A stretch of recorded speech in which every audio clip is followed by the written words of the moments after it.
दिल्ली की राजनीति चरम पर पहुंच चुकी है। सिर्फ 13 दिन बाकी रह गए हैं और ये साफ हो जाएगा कि दिल्ली पर कौन आखिर सरकार पर काबिज रहेगा, कौन सरकार बनाएगा। लेकिन इस बीच आपको बता दें कि किरण बेदी और अरविंद केजरीवाल का विवाद थमता हुआ दिख नहीं रहा। आज किरण बेदी ने केजरीवाल पर यह कहते हुए निशाना साध दिया कि अगर वो बीजेपी के लिए सॉफ्ट थी तो क्यों केजरीवाल ने उन्हें सीएम बनाने का, क्यों बीजेपी ने उन्हें सीएम बनाने का ऑफर दिया था, क्यों केजरीवाल ने उन्हें सीएम बनाने का ऑफर दिया था। किरण बेदी के बीजेपी सीएम उम्मीदवार बनने पर आपके नेता पहले भी ये उन्हें बीजेपी की जासूस बता चुके थे। नए सिरे से विवाद छिड़ गया है इकोनॉमिक टाइम्स में अरविंद केजरीवाल के इंटरव्यू से। इस इंटरव्यू के अंश आपको बताएंगे। केजरीवाल ने कहा है कि आंदोलन के दिनों में जब बीजेपी पर हमले शुरू किए गए तब से किरण बेदी ने उनके फोन भी रिसीव करने बंद कर दिए थे। 2 साल पहले आंदोलनकारियों ने जब कोल ब्लॉक आवंटन को लेकर यूपीए बीजेपी पर हमले शुरू किए तो बेदी ने मेरे फोन रिसीव करने बंद कर दिए थे।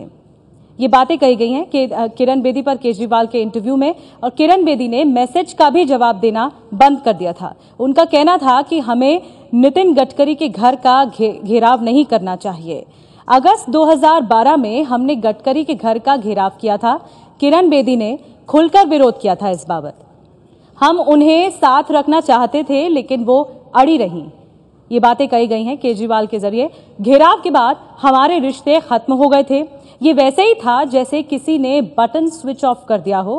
रिश्तों में खटास का मतलब समझ में आया। मैं हर्षवर्धन को अच्छा और ईमानदार इंसान मानता हूं। किरण बेदी के आने से पहले वो सीएम के उम्मीदवार थे। मैं समझ सकता हूं उन पर क्या बीती होगी। ये केजरीवाल ने कहा है। इकोनॉमिक टाइम्स को इंटरव्यू देते हुए ये बातें कही हैं केजरीवाल ने। आपको अब सुनाते हैं कि किरण बेदी ने आज क्या बयान दिया है। मैं किसी से खफा नहीं हुई। अगर वो सोचते थे कि मैं सॉफ्ट थी तो फिर मुझे उन्होंने खुद ही सीएम की ऑफर क्यों की थी।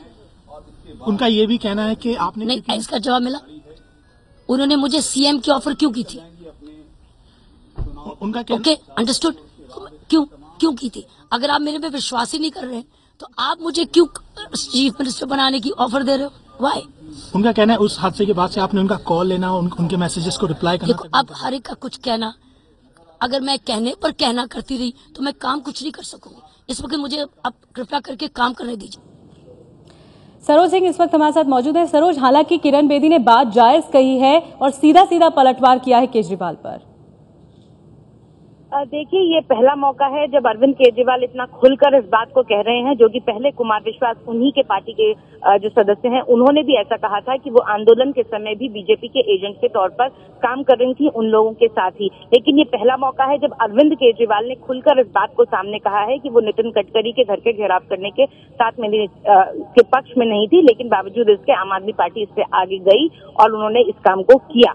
लेकिन सवाल अब वही उठता है जो किरण बेदी उठा रही है कि अगर ये सब चीज वो जानते थे अरविंद केजरीवाल, तो बावजूद इसके अगर वो अपनी पार्टी से उन्हें सीएम कैंडिडेट बनाने को तैयार थे तो आज ऐसी क्या मजबूरी है उनको कि बीजेपी की तरफ से वो सीएम कैंडिडेट खड़ी हुई हैं। इसलिए सब पलटवार करना जरूरी है।